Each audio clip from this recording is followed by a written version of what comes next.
राधे राधे, जय श्री कृष्णा। एक राजा था, वह सुबह जल्दी उठकर बैसाख के महीने में गंगा जी में नहाता था और कहता था मेरे से पहले कोई भी गंगा जी में नहीं नहाए। एक बंदरिया थी जो रोज राजा से पहले नहा लेती और पीछे राजा नहाने जाता था। तब राजा में ने पानी नहीं लाता हुआ और बिखरा हुआ देखा तो उसने पहरा बैठा दिया। सिपाही से कह दिया कि मुझसे पहले कोई भी नहीं नहा पाए। गंगा जी के किनारे एक पेड़ था, उसके ऊपर बंदरिया बैठी रहती थी। डाली के सारे उतर कर गंगा जी में नहा लेती और पेड़ पर जाकर बैठ जाती। बैसाख पूरा हो गया, उसे एक दिन सिपाही ने देख लिया। उसने देखा कि जब अंधेरे में उन्हें कुछ भी नहीं दिखता और नींद आ जाती तो ये बंदरिया उससे गंगा जी में नहाती। सिपाही उसको पकड़ कर राजा के पास ले गया और कहा कि बंदरिया आपसे पहले नहाती है। राजा ने प्रण किया हुआ था कि यदि कोई औरत मेरे से पहले नहाती होगी तो मैं उसके साथ विवाह कर लूँगा। राजा ने बंदरिया से विवाह कर लिया, धर्म बनाने लग गया। बैसाख में नहाने से बंदरिया के बच्चे होने की आशा हो गई। पूरे महीने हो गए।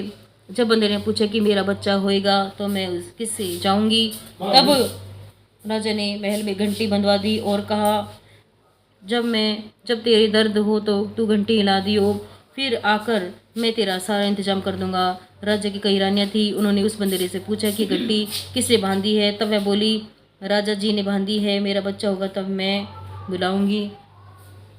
एक रानी ने कहा जरा बजा कर दिखा कि राजा आएगा या नहीं। बंदर ने घंटी बजा दी, राजा आया। जब पूछा घंटी क्यों बजाई तब बंदरिया बोली रानी ने कहा था। बंदरिया के बच्चा होने लगा तो उसने घंटी बजाई पर राजा नहीं आया। फिर रानी ने उसे बंदरिया ने पूछा मैं बच्चा कैसे पैदा करूं। तब रानी ने कहा आंखों पर पट्टी बांध ले, ओखली में सिर दे। फिर बंदरिया के बैसाख नहाने के पुण्य से एक अति सुंदर लड़का हुआ। होते ही रानी ने राजा को नहीं दिया और उस दासी को दे दिया और कहा कि इस बंदरिया के बच्चे को नदी में बहा दे और बंदरिया के पास आटे को खून में लपेट कर रख दे। राजा ने आकर पूछा कि क्या बच्चा हुआ है।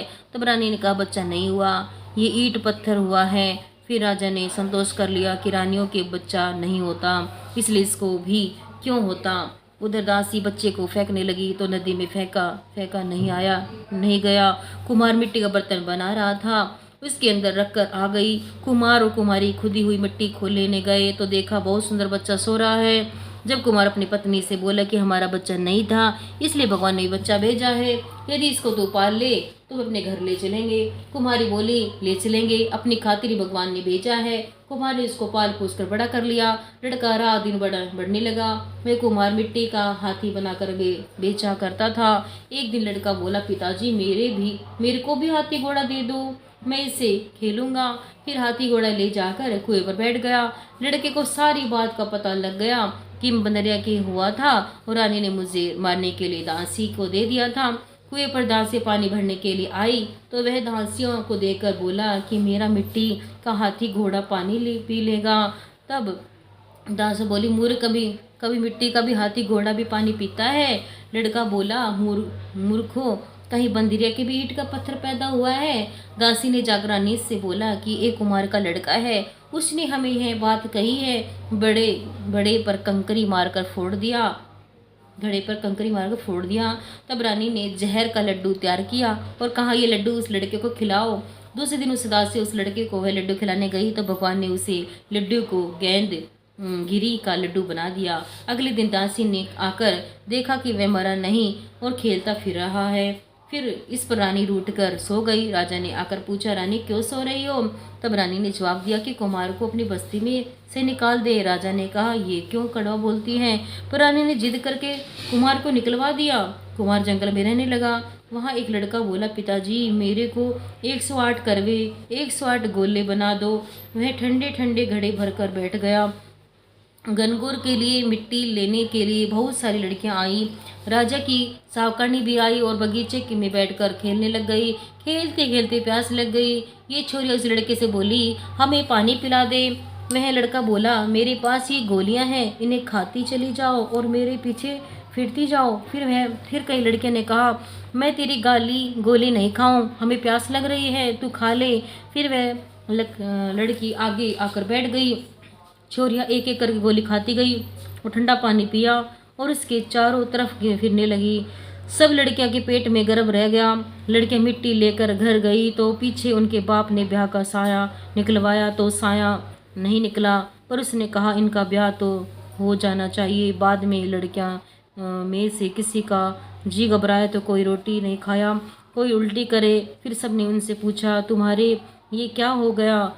मुझे तो पता नहीं, मैं तो मिट्टी लेने गई थी। फिर वहाँ पर कुमार का वो लड़का हमें एक एक गोली देता गया और पानी पिलाता गया और खुद बीच में बैठ गया और उससे कहा तुम चारों तरफ फिरो। ये बात सुनकर सबके बाप कुमार के लड़के के पास गए और बोले हम अपनी लड़कियों का ब्याह तेरे साथ करेंगे। उसने उसके साथ फिर लिए। कुमार बोला बा आप बड़े आदमी हो, राजा रानी हो, मेरा बेटा ऐसा क्यों करेगा? पर सब कोई उसके साथ अपनी अपनी लड़कियों का विवाह कर गए। बहुत सारा धन दौलत देकर अपनी लड़कियों को विदा कर दिया और उसके प्रकार 108 बहू आ गई। फिर सबके लड़के भी हो गए और 108 कमरे बना दिए, सब बहू के लिए भी कमरे बना दिए। फिर लड़के ने कहा पिताजी हम सारे नगर में दावत का बुलावा देंगे, आपकी इतनी बहुएं आई हैं और इतने पोते हो गए। कुमार ने कहा जिमा दो। तब सारी नगरी और राजा रानी को बुला दिया गया। सब कोई जीमने आए और राजा का परिवार सेना से खुद गया। लड़के ने कहा बंदरिया क्यों नहीं लाया? राजा ने कहा बंदरिया को भी बुला लेते हैं। राजा ने बंदरिया को बुलाने के लिए रथ पाल की सजा कर बिछवा दी। वहाँ पर सारी सभा के बीच सोने की चौकी पर सुंदर गद्दी बिछा दी। फिर बंदरिया आई तो गद्दी के ऊपर बैठ गया और 108 बहू से कह दिया ये बंदरिया मेरी जन्म की माँ है। और सब कोई सोने की मोहर देकर गोंद में पोते की देती जाओ। फिर सब बहूएं आई और सोने की मोहर देकर पैर छूकर गोद में पोते देती गई। बंदरिया सबको आशीर्वाद देती गई। राजा की रानी समझ गई और राजा से कहा ये हमें बुलाकर हमारा अपमान कर रहे हैं, इसलिए हम जा रहे हैं। फिर राजा भी लड़कर बोला कि हे भाई तू बंदरिया का इतना स्वागत क्यों कर रहा है? लड़का बोला यह बंदरिया मेरी जन्म की माँ है। राजा ने पूछा कैसे?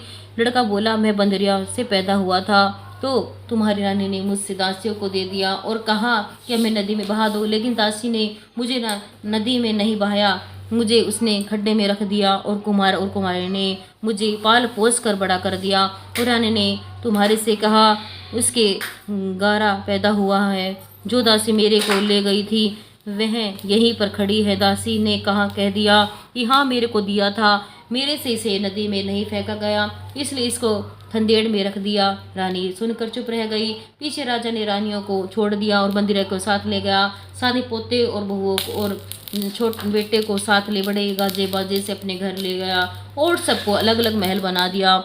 सब वहाँ पर जाकर राज्य करने लगे और सारी दुनिया कहने लगी बैसाख नहाने का इतना फल है तो सबको बैसाख नहाना चाहिए और दान पुण्य करना चाहिए। बाद में कुमार से कहा तेरे को जितना धन चाहिए ले ले, मेरा मन चाहे तो मेरे घर पर यह जा, मेरा मन हो तो तुम अपने घर रहे, क्योंकि तूने बड़ा उपकार किया है। फिर इसको बहुत सारा धन दे दिया। बंदरिया बैसाख नाही तो राजा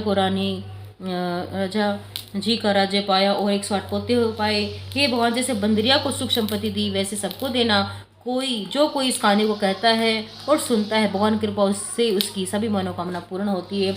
बोलो बैसाख मास की जय, बोलो श्री कृष्णचंद्र भगवान की जय हो। राधे राधे गाइस, जय माता दी।